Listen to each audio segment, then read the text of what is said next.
If there was something that impressed me about the presentation of the power symphonic gothic metal band Nocturna, at the first concert of their new album, although it was the second for this band of Sorcery and Darkness, at the Legend Club Milano on May 3, 2024, it was that I didn't expect to have a second opinion about the vocal melodies of one of the vocalists, Ren Stillnight, after hearing this concert.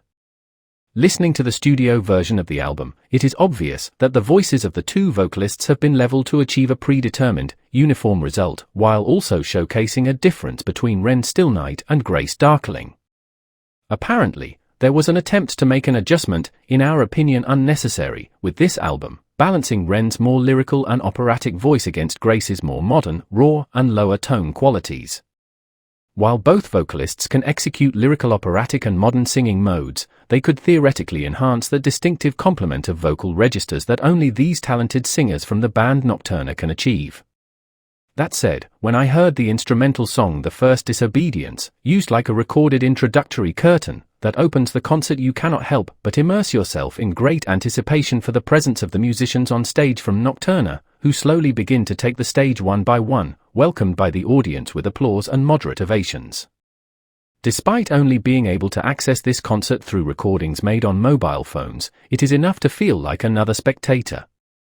The show begins with the unison deployment of the electric guitar, Hedon, the drums, Demos, and the electric bass, Antares. These are three musicians who attack with an overwhelming legato, with the apocalyptic choral tracks that emerge, accompany, and intersect, and sometimes are interpolated as a captivating introduction to the song Seven Sins, and as if it were the entrance on scene of an actress in the stage of a theater. We are captivated by the energetic and almost wild charisma of vocalist Grace Darkling, who enters the stage in the first song, Seven Sins, wearing techno-goth attire so characteristic of her live performances, displaying a unique makeup on her own face, in the style of dark fantasy stories, never seen in previous live presentations, that does not detract from her feminine features. Thus, she opens the first lines of the song totally confident, attracting the entire audience with her vocal and physical presence. Moments later, from backstage, a charming and delicate neo-baroque silhouette that we all expect even in dreams appears, arriving on the scene, and we hear that powerful and angelic voice, yet complimentary, in the following verses from vocalist Ren Stillnight, who is received with almost double ovation, for someone whose vocal precision we already know she offers the audience, amplifying the euphoria of a concert that has just begun.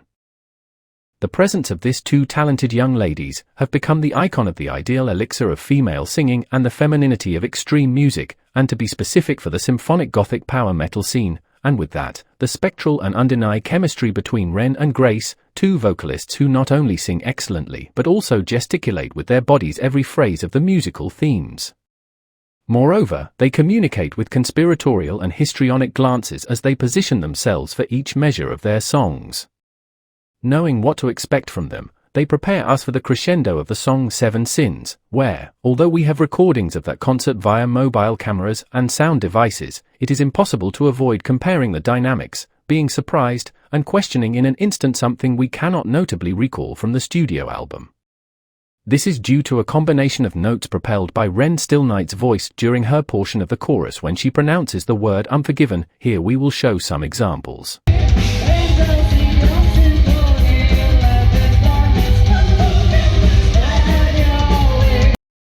This occurs not only in the song Seven Sins, but also in the song Burn the Witch, another example.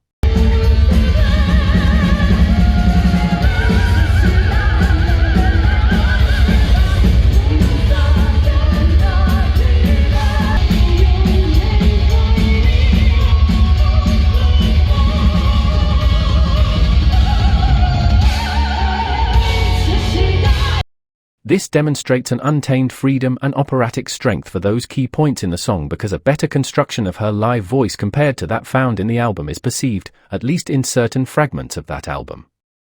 This fact cannot be overlooked, and it is definitely perceptible, in the studio recording mix, that characteristic went unnoticed or it was undesired for Ren Stillnight's voice to overshadow Grace's. If that was a criterion, it was detached from reality. Because when you hear this new album live, Ren and Grace's voices continue to merge with equally competent intensities, but leaving room for a hierarchy of intensity where neither voice is left behind as unnecessary. Thus, we believe this is something the band should consider for future studio releases, because it is available potential right in front of them, confirmed during Nocturna's live performances. It is consistent that the repertoire for this live concert predominantly features songs from their most recent album of Sorcery and Darkness. Songs like Sapphire once again highlight a band that has absolute control of their stage performance. There is recurrent visual gestural communication among Nocturna members while performing the songs, even with their characteristic masks. Here, we see Ren Still Night much more outgoing, using her enveloping and characteristic femininity presented with indicative gestures, from the first measures to the powerful first riffs of this song. It must be emphasized that both Ren and Grace sing with absolute efficiency and total professionalism, becoming complicit in poses and movements with their arms and hands while interacting with the audience, seducing them with their charisma and the grand themes of Nocturna. Songs like Midnight Sun surprise us again with an operatic effervescence and lyrical narrative from the singers. The audience cannot help but sing along from the very first measure, captivated by symphonic bursts that merge with power metal to create dazzling emotions. Then, we reach a Noctis Avum, both a charming and epic song wherein Ren Still Night cannot help but sing Grace Darkling's parts to herself before blending with her own.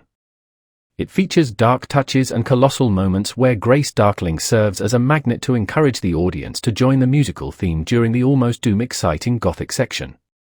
The song Last Day on Earth seems to exhibit Grace Darkling's predominance. At times, she is the owner of this theme, at least live, although Ren Still Night also possesses some interesting solo moments in this song. In this particular piece, it is easy to determine that she plays a reinforcing role to Grace's voice, making it a highly nostalgic theme, which we could consider a power ballad.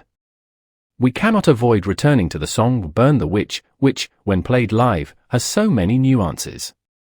Both vocalists give their all, interspersing sessions with great power in transcendent melodies that transport our senses, a true spectacle.